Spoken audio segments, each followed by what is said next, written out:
പ്രിയപ്പെട്ട വിദ്യാർത്ഥികളെ, 12ാം ക്ലാസ് അക്കൗണ്ടൻസിയുടെ പാഠഭാഗങ്ങളാണ് ഇന്നു മുതൽ നമ്മൾ ആരംഭിക്കുന്നത്.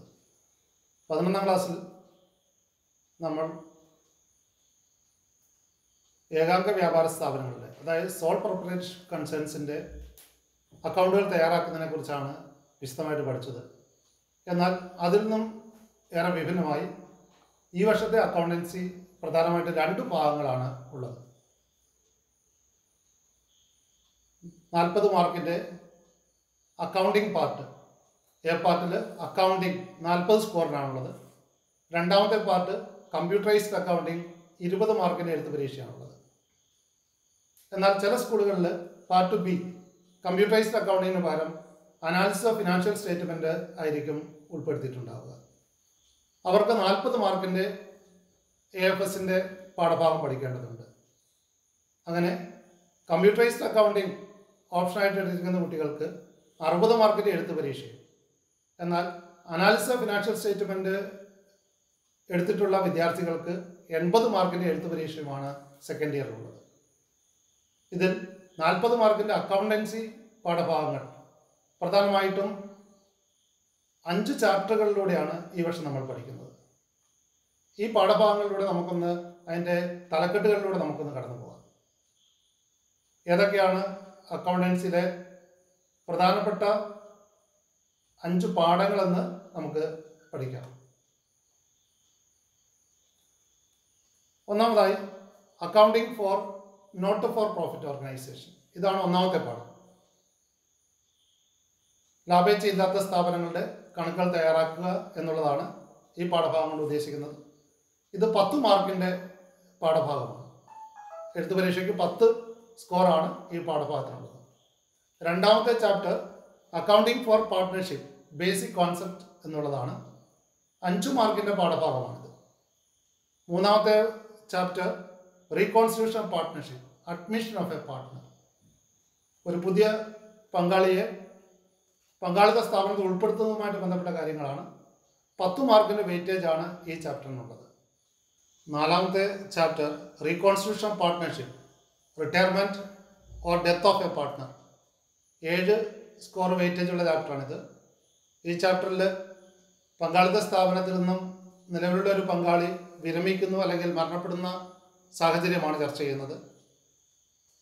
5ാമത്തെ ചാപ്റ്റർ ഡിസൊല്യൂഷൻ ഓഫ് പാർട്ട്ണർഷിപ്പ്, സ്ഥാപനം അടച്ചുപൂട്ടുന്നതുമായിട്ട് ബന്ധപ്പെട്ട കാര്യങ്ങളാണ്. 8 മാർക്ക് വെയിറ്റേജ് ഉള്ള ചാപ്റ്ററാണിത്. അങ്ങനെ പാർട്ട് എ അക്കൗണ്ടിങ്ങിൽ 40 സ്കോറാണ് ഈ വർഷം നമുക്ക് ആകെ ഉള്ളത് എഴുത്ത് പരീക്ഷയ്ക്ക്. ഒന്നാമത്തെ chapter accounting for not for profit organisation, അതായത് ലാഭേച്ഛ ഇല്ലാത്ത സ്ഥാപനങ്ങളുടെ അക്കൗണ്ടുകൾ തയ്യാറാക്കുന്നതിനെ കുറിച്ചാണ് ആദ്യ പാഠം ചർച്ച ചെയ്യുന്നത്. ആദ്യമായി എന്താണ് ഒരു നോട്ട് ഫോർ പ്രോഫിറ്റ് ഓർഗനൈസേഷൻ നോക്കാം. Not for profit entities are not engaged in business activities. Business പ്രവർത്തനങ്ങൾ ഏർപ്പെടാത്ത സ്ഥാപനങ്ങളാണ് നോട്ട് ഫോർ പ്രോഫിറ്റ് എൻറ്റിറ്റീസ് എന്ന് പറയുന്നത്. റെഡ് ക്രോസ് പോലെയുള്ള സ്ഥാപനങ്ങളെ നിങ്ങൾക്ക് പരിചിതമാണ്. പ്രളയകാലത്തും കോവിഡ് കാലത്തുമൊക്കെ ഒരുപാട് സേവന പ്രവർത്തനങ്ങളിൽ അവർ വ്യാപരിച്ചിരുന്നു. ഇത്തരം നോട്ട് ഫോർ പ്രോഫിറ്റ് ഓർഗനൈസേഷൻ ലാഭത്തിനു വേണ്ടി പ്രവർത്തിക്കുന്ന സ്ഥാപനങ്ങളല്ല. They are providing services to the people without an intention of making profit. ഇവ പ്രധാനമായിട്ടും സേവന മേഖലയിൽ പ്രവർത്തിക്കുന്നവരാണ്. സേവന പ്രവർത്തനങ്ങളിൽ ഏർപ്പെട്ടിരിക്കുന്നത് സ്ഥാപനങ്ങളാണ് നോട്ട് ഫോർ പ്രോഫിറ്റ് എൻറ്റിറ്റീസ്. ഇത്തരം സ്ഥാപനങ്ങളെ നമുക്ക് ഏറെ സുപരിചിതമായി ആണ്. ഉദാഹരണമായിട്ട് സ്പോർട്സ് ക്ലബ്ബുകൾ, social organisations, religious institutions, hospitals, education institutions, professional bodies, libraries etcetera. നമ്മുടെ സമീപത്ത് തന്നെ ഇത്തരം ഒരുപാട് ലാഭേച്ഛയില്ലാത്ത സ്ഥാപനങ്ങൾ പ്രവർത്തിക്കുന്നുണ്ട്. അനവധി സ്പോർട്സ് ക്ലബ്ബുകൾ, ആർട്സ് ക്ലബ്ബുകളൊക്കെ നമ്മുടെ സമീപത്തുണ്ട്. സോഷ്യൽ ഓർഗനൈസേഷൻസ്, സാമുദായികമായിട്ടുള്ള സംഘടനകളും സാമൂഹ്യ സംഘടനകളുമുണ്ട്. ഉദാഹരണമായിട്ട് ഓർഫനേജുകൾ, ഓൾഡ് ഏജ് ഹോമുകളൊക്കെ നമുക്ക് പരിചിതമാണ്. റിലീജിയസ് ഇൻസ്റ്റിറ്റ്യൂഷൻസ്, മതപരമായ സ്ഥാപനങ്ങൾ, പള്ളികൾ, അമ്പലങ്ങൾ ഒക്കെ നമുക്ക് പരിചിതമാണ്. ഹോസ്പിറ്റലുകൾ, അതുപോലെ എഡ്യൂക്കേഷൻ ഇൻസ്റ്റിറ്റ്യൂഷൻസ്, സ്കൂളുകൾ, കോളേജുകൾ, യൂണിവേഴ്സിറ്റീസ്, പ്രൊഫഷണൽ ബോഡീസ്, IMA പോലെയുള്ള, അല്ലെങ്കിൽ പൊളിറ്റിക്കൽ പാർട്ടീസ് ഉണ്ട്, അല്ലെങ്കിൽ ട്രേഡ് യൂണിയൻസ് ഉണ്ട്. ഇവയൊക്കെ നോട്ട് ഫോർ പ്രോഫിറ്റ് ഓർഗനൈസേഷൻസ് ഉദാഹരണമാണ്. അതുപോലെ തന്നെ ലൈബ്രറികൾ, ഇത്തരത്തിലുള്ള ലാഭേച്ഛയില്ലാത്ത സ്ഥാപനങ്ങൾ നമുക്കേറെ പരിചിതമാണ്. Some non-profit entities may undertake trading activities to generate income for their working funds. ഇത്തരം ലാഭേച്ഛയില്ലാത്ത സ്ഥാപനങ്ങൾ എന്നാൽ ചിലപ്പോഴെങ്കിലും കച്ചവട പ്രവർത്തനങ്ങൾ ഏറ്റെടുത്ത് ചെയ്യാറുണ്ട്. ഉദാഹരണമായി sports goods shop by a sports club. ഒരു സ്പോർട്സ് ക്ലബിന് വേണമെങ്കിൽ ഒരു സ്പോർട്സ് ഗുഡ്സിൻ്റെ സ്റ്റോർ നടത്താവുന്നതാണ്. അപ്പോഴെങ്കിലും ഇവർ ഈ ഫണ്ട് ഉപയോഗിച്ച് സേവന പ്രവർത്തനങ്ങളിലാണ് ഏർപ്പെട്ടിരിക്കുന്നത്. Then next about what are the differences between commercial entities and not-for-profit entities. Commercial entities means the business concerns. അപ്പോൾ ഇത്തരത്തിലുള്ള ബിസിനസ് സ്ഥാപനങ്ങളും നോട്ട് ഫോർ പ്രോഫിറ്റ് എൻറ്റിറ്റീസ് തമ്മിലുള്ള പ്രധാന വ്യത്യാസങ്ങൾ എന്തൊക്കെയാണ് നമുക്ക് ചർച്ച ചെയ്യാം. ആദ്യമായി മോട്ടീവിനെ സംബന്ധിച്ചുള്ള വ്യത്യാസമാണ്. The commercial concerns are profit oriented. They are aimed at making profit. But not-for-profit organizations are service motive. Then secondly, about the status of the persons who are invest money in such organizations.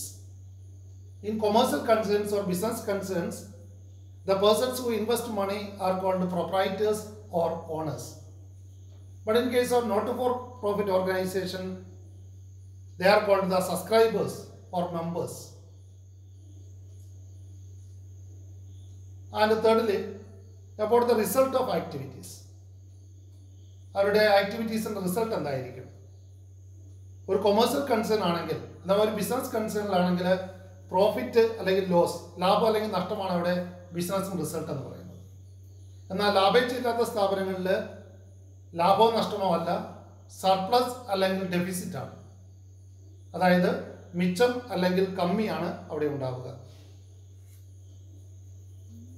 അടുത്തായി distribution of profit അല്ലെങ്കിൽ സർപ്ലസിനെ കുറിച്ചാണ്, ലാഭനഷ്ടങ്ങൾ വീതിക്കുന്നതിനെ കുറിച്ച്. In a commercial concern, this profit is shared among the owners. But in case of not profit organisations, they cannot be distributed to the members. അവിടെ surplus ഒരു കാരണവശാലും അംഗങ്ങൾക്ക് വിതരണം ചെയ്യാൻ സാധിക്കുന്നതല്ല. എന്നാൽ ഒരു ബിസിനസ് സ്ഥാപനത്തിൽ പ്രോഫിറ്റ് ഉണ്ടെങ്കിൽ അത് അതിൻ്റെ ഓണേഴ്സിന് വീതിച്ചു കൊടുക്കാവുന്നതാണ്. And next about the accounting statements. എന്തൊക്കെ അക്കൗണ്ടിങ് സ്റ്റേറ്റ്മെൻറ്റ്സ് ആണ് ഒരു കൊമേഴ്സ്യൽ കൺസേൺ പ്രിപ്പയർ ചെയ്യുന്നത്? Manufacturing account, trading account, profit and loss account, balance sheet തുടങ്ങിയവയൊക്കെയാണ് ഒരു ബിസിനസ് കൺസേൺസിൻ്റെ പ്രധാനപ്പെട്ട accounting statements. But in case of a not for profit organisation, the receipts and payments account, income and expenditure account and balance sheets are the major accounting statements. And again, next difference is that the accounting system they are following. In a commercial or business concern, they are following the accrual system of accounting. But in case of a not-for-profit organization, hybrid accounting system is mainly used. Hybrid system is a combination of both accrual and cash systems. എല്ലാ business സ്ഥാപനങ്ങളിലും accrual രീതിയിലാണ് കണക്കുകൾ തയ്യാറാക്കുന്നത്. എന്നാൽ not for profit ഓർഗനൈസേഷനിൽ കണക്കുകൾ തയ്യാറാക്കുന്നതാകട്ടെ hybrid സിസ്റ്റത്തിലാണ്. അതായത് accrual സിസ്റ്റത്തിൻ്റെയും cash സിസ്റ്റത്തിൻ്റെയും ഒരു കോമ്പിനേഷനാണ് ഹൈബ്രിഡ് സിസ്റ്റം എന്ന് പറയുന്നത്. Then next we shall discuss about the various characteristics or features of not for profit organizations. Not for profit ഓർഗനൈസേഷൻ്റെ പ്രത്യേകതകളെ കുറിച്ചാണ് ഇന്ന് നമ്മൾ ചർച്ച ചെയ്യുന്നത്.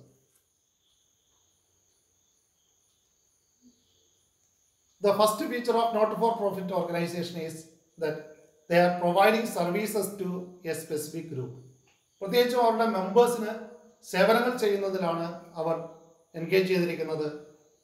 Say for example education or health care ഇങ്ങനെയുള്ള മേഖലകളിൽ സേവനങ്ങൾ ചെയ്യുക, പ്രത്യേകിച്ച് അവരുടെ മെമ്പേഴ്സിന് സേവനം ചെയ്യുക എന്നുള്ളതിലാണ് അവർ പങ്കാളികളായിരിക്കുന്നത്. Then secondly, such organizations are organized as charitable trust or societies. Charitable ട്രസ്റ്റുകളായിട്ടോ സൊസൈറ്റികളുമായിട്ടായിരിക്കും സാധാരണ അവ രൂപീകൃതമായിട്ടുള്ളത്. So the members are called the subscribers. ഒരു ക്ലബിലെ മെമ്പേഴ്സിനെ സബ്സ്ക്രൈബേഴ്സ് എന്നാണ് അറിയപ്പെടുന്നത്. ഇത്തരം നോട്ട് ഫോർ പ്രോഫിറ്റ് ഓർഗനൈസേഷനിലെ മെമ്പേഴ്സിനെ ഓണേഴ്സ് എന്ന പേരിലല്ല അറിയപ്പെടുന്നത്. They are called the subscribers. And thirdly speaking, such organizations are managed by a managing committee. They are elected by the members themselves. ഇത്തരം നോട്ട് ഫോർ പ്രോഫിറ്റ് ഓർഗനൈസേഷൻസിനെ മാനേജ് ചെയ്യുന്നത് അതിലെ members elect ചെയ്യുന്ന ഒരു managing committee ആയിരിക്കും. ആ managing കമ്മിറ്റിയിലായിരിക്കും ആ സ്ഥാപനത്തിൻ്റെ ഭരണനിർവഹണം നിക്ഷിപ്തമായിരിക്കുന്നത്. നാലാമതായി, about the source of income. ഇത്തരം നോട്ട് ഫോർ പ്രോഫിറ്റ് ഓർഗനൈസേഷൻ്റെ പ്രധാന വരുമാന മാർഗങ്ങൾ എന്തൊക്കെയാണ്? Firstly subscriptions from members and then also donations, legacies, grant etcetera. Not for profit ഓർഗനൈസേഷൻസിൻ്റെ പ്രധാന വരുമാന മാർഗങ്ങൾ ഏറ്റവും പ്രധാനമായിട്ടും അംഗങ്ങളിൽ നിന്നുള്ള വരിസംഖ്യയാണ്, സബ്സ്ക്രിപ്ഷൻസ് അഥവാ വരിസംഖ്യ. രണ്ടാമതായിട്ട് സംഭാവനകൾ അവർക്ക് ലഭിക്കാറുണ്ട്. അതോടൊപ്പം തന്നെ ലെഗസീസ്, മരണശാസ്ത്ര ദാനം എന്ന് പറയും. അതായത് ഒരാളുടെ വിൽപത്രം പ്രകാരം ഇത്തരം സ്ഥാപനങ്ങൾ ലഭിക്കുന്ന സ്വത്താണ് ലെഗസി എന്ന പേരിൽ അറിയപ്പെടുന്നത്. അതോടൊപ്പം തന്നെ ഗ്രാൻറ്റുകളുണ്ട്. ഗവൺമെൻറ്റിൽ നിന്നും മറ്റ് ഏജൻസികളിൽ നിന്നുമൊക്കെ ഗ്രാൻറ്റുകൾ ലഭിക്കാറുണ്ട്. These all are the major sources of income to such not for profit organizations. Then fifthly, funds raised by such organizations are credited to capital fund or general fund. അങ്ങനെ ഒരു നോട്ട് ഫോർ പ്രോഫിറ്റ് ഓർഗനൈസേഷൻ സ്വരൂപിക്കുന്ന തുകയൊക്കെയും ഒരു capital fund എന്ന് പറയുന്ന പ്രത്യേക ഫണ്ടിലേക്ക്, അല്ലെങ്കിൽ general fund എന്ന പേരിൽ അറിയപ്പെടുന്ന ഒരു ഫണ്ടിലേക്കാണ് അവിടെ ക്രെഡിറ്റ് ചെയ്യപ്പെടുന്നത്. അതൊരു കാരണവശാലും അംഗങ്ങൾക്കോ ഉപയോഗിക്കാൻ സാധിക്കില്ല. ജനറൽ ഫണ്ട് അല്ലെങ്കിൽ ക്യാപിറ്റൽ ഫണ്ട് അല്ലെങ്കിൽ കോർപ്പസ് എന്ന പേരിലും ഇത് ചിലപ്പോൾ അറിയപ്പെടാറുണ്ട്. ഇത്തരത്തിലുള്ള ക്യാപിറ്റൽ ഫണ്ട് അല്ലെങ്കിൽ ജനറൽ ഫണ്ടിലേക്കാണ് സ്വരൂപിക്കുന്ന തുകയൊക്കെയും ക്രെഡിറ്റ് ചെയ്യപ്പെടുന്നത്. ആറാമതായി, surplus is not distributed to the members but it is credited to the capital fund. ഒരു കാരണവശാലും ഒരു നോട്ട് ഫോർ പ്രോഫിറ്റ് ഓർഗനൈസേഷൻ്റെ സർപ്ലസ് അതിൻ്റെ മെമ്പേഴ്സിന് വീതിച്ചു കൊടുക്കാൻ സാധിക്കില്ല. അത് ക്യാപിറ്റൽ ഫണ്ടായിട്ട് അക്യുമുലേറ്റ് ചെയ്യാനേ സാധിക്കുകയുള്ളൂ. Then seventhly, they earn reputation not on the basis of customers or owners' satisfaction, but on the basis of their contribution to the welfare of the society. എപ്പോഴും നമ്മളൊരു നോട്ട് ഫോർ പ്രോഫിറ്റ് ഓർഗനൈസേഷൻ്റെ സൽപ്പേർ എന്ന് പറയുന്നത് കസ്റ്റമേഴ്സിൻ്റെയോ അതിൻ്റെ മെമ്പേഴ്സിൻ്റെയോ satisfaction അല്ല. നേരെ തിരിച്ച് അവർ എത്രമാത്രം സേവനങ്ങൾ ചെയ്യുന്നുണ്ടതിനെ എന്നതിനെ ആശ്രയിച്ചാണ് ഇരിക്കുന്നത്. സോ അവരുടെ സൊസൈറ്റിക്കുള്ള കോൺട്രിബ്യൂഷനെ ബേസ് ചെയ്തിട്ടാണ് എത്രമാത്രം വെൽഫെയർ മെഷേഴ്സ് അവർ സ്വീകരിക്കുന്നുണ്ട് എന്നുള്ളതാണ് അവരുടെ റെപ്യൂട്ടേഷൻ്റെ പ്രധാന അടിസ്ഥാനം. അല്ലാതെ അവരുണ്ടാക്കുന്ന സർപ്ലസോ അല്ലെങ്കിൽ അവർ നൽകുന്ന കോൺട്രിബ്യൂഷൻസ് പ്രധാനമായിട്ടും ജഡ്ജ് ചെയ്യുന്നത് സമൂഹത്തിന് വേണ്ടി എന്തൊക്കെ സേവനങ്ങൾ അവർ ചെയ്യുന്നുണ്ടതിനെ അടിസ്ഥാനമാക്കിയാണ്. Then also the records maintained are meant for members as well as to meet the statutory requirements. ഇവർ തയ്യാറാക്കുന്ന അക്കൗണ്ടിംഗ് രേഖകളൊക്കെയും മെമ്പേഴ്സിന് മാത്രമുള്ളതല്ല, നിയമപരമായിട്ടൊരു ബാധ്യത കൂടിയാണ് അവ തയ്യാറാക്കുക എന്നുള്ളത്. അതുകൊണ്ട് സ്റ്റാറ്റ്യൂട്ടറി റിക്വയർമെൻറ്റ്സ് മീറ്റ് ചെയ്യാൻ കൂടിയാണ് അവർ അക്കൗണ്ടിംഗ് സ്റ്റേറ്റ്മെൻറ്റ്സ് തയ്യാറാക്കുന്നത്. ഒരു not for profit organisation maintain ചെയ്യേണ്ട പ്രധാനപ്പെട്ട അക്കൗണ്ട് ബുക്സ് ഏതൊക്കെയാണ് നമ്മൾ നോക്കുന്നത്. The accounting records of not for profit organisation. ഒരു നോട്ട് ഫോർ പ്രോഫിറ്റ് ഓർഗനൈസേഷൻ പ്രധാനമായിട്ടും 3 അക്കൗണ്ട് ബുക്കുകളാണ് ഡെയിലി ബേസിസിൽ മെയിൻറ്റെയിൻ ചെയ്യേണ്ടത്. ഫസ്റ്റ്ലി ക്യാഷ് ബുക്ക്, മുഴുവൻ ക്യാഷ് റെസീപ്റ്റ്സും ക്യാഷ് പേയ്മെൻറ്റ്സും ഡെയിലി ബേസിസിൽ റെക്കോർഡ് ചെയ്യേണ്ടതുണ്ട്. അതിനുവേണ്ടി ഒരു ക്യാഷ് ബുക്ക് നിർബന്ധമായിട്ടും not for profit organisation maintain ചെയ്യേണ്ടതുണ്ട്. രണ്ടാമതായി ആവശ്യമായിട്ടുള്ള ledger containing the accounts of all incomes, expenses, assets and also liabilities. And thirdly, a stock register should also be maintained by such organizations. A stock register to keep complete record of all fixed assets and the consumables. Fixed അസറ്റിൻ്റെയും മറ്റ് കൺസ്യൂമബിൾസിൻ്റെയും രേഖപ്പെടുത്തലുകൾ നടത്താൻ ആവശ്യമുള്ള ഒരു stock രജിസ്റ്ററും ആവശ്യമുണ്ട്. അപ്പോൾ പ്രധാനമായിട്ടും daily ബേസിസിൽ 3 അക്കൗണ്ടിംഗ് ബുക്കുകളാണ് മെയിൻറ്റെയിൻ ചെയ്യേണ്ടി വരിക. Cash book, various ledger and also the stock register. Then next about the various final accounts to be prepared by a not for profit organisation. നമ്മൾ മുൻപ് കണ്ടതുപോലെ ഒരു കച്ചവട സ്ഥാപനം തയ്യാറാക്കുന്നത് പോലെ trading profit and loss account കച്ചവട സ്ഥാപനം തയ്യാറാക്കുന്നത് പോലെ trading profit and loss account ഇവർ തയ്യാറാക്കേണ്ടതില്ല. അതിന് പകരമായി മറ്റ് 3 പ്രധാനപ്പെട്ട അക്കൗണ്ടിംഗ് റെക്കോർഡുകളാണ് ഫൈനൽ അക്കൗണ്ട്സ് ആയിട്ട് അല്ലെങ്കിൽ ഫിനാൻഷ്യൽ സ്റ്റേറ്റ്മെൻറ്റ്സ് ആയിട്ട് ഒരു നോട്ട് ഫോർ പ്രോഫിറ്റ് ഓർഗനൈസേഷൻ തയ്യാറാക്കേണ്ടത്. ആദ്യമായി റെസീപ്റ്റ്സ് ആൻഡ് പേയ്മെൻറ്റ്സ് അക്കൗണ്ട്. ഇത് വർഷാവസാനം ഒരു സമ്മറി ഓഫ് ക്യാഷ് ബുക്ക് എന്ന നിലയിൽ തയ്യാറാക്കുന്നതാണ്. റെസീപ്റ്റ്സും പേയ്മെൻറ്റ്സും രേഖപ്പെടുത്തിക്കൊണ്ട് ഒരു സമ്മറി തയ്യാറാക്കുന്നതാണ് റെസീപ്റ്റ്സ് ആൻഡ് പേയ്മെൻറ്റ്സ് അക്കൗണ്ട്. എന്നാൽ ഇൻകം ആൻഡ് എക്സ്പെൻഡിച്ചർ അക്കൗണ്ട് വിവിധ റവന്യൂ എക്സ്പെൻസസും ഇൻകംസും കണക്കിലെടുത്തുകൊണ്ട് പ്രോഫിറ്റ് ആൻഡ് ലോസ് അക്കൗണ്ടിന് സമാനമായിട്ടുള്ള ഒന്നാണ് income and expenditure account. Then ഇത്തരം സ്ഥാപനങ്ങൾ ഒരു ബാലൻസ് ഷീറ്റ് തയ്യാറാക്കേണ്ടതുണ്ട്. കച്ചവട സ്ഥാപനങ്ങളുടെ ബാലൻസ് ഷീറ്റിന് സമാനമായിട്ടുള്ള ബാലൻസ് ഷീറ്റ് തന്നെയാണ് ഒരു നോട്ട് ഫോർ പ്രോഫിറ്റ് ഓർഗനൈസേഷൻ തയ്യാറാക്കേണ്ടത്. So the final accounts or the financial statements of a not for profit organisation consist of receipts and payments account, income and expenditure account and also balance sheet. ഇവയെക്കുറിച്ച് വിശദമായിട്ട് നമ്മൾ അടുത്ത പാഠഭാഗത്ത് ചർച്ച ചെയ്യുന്നുണ്ട്. തുടർന്നുള്ള വീഡിയോകളും എല്ലാവരും കാണുക. Thank you.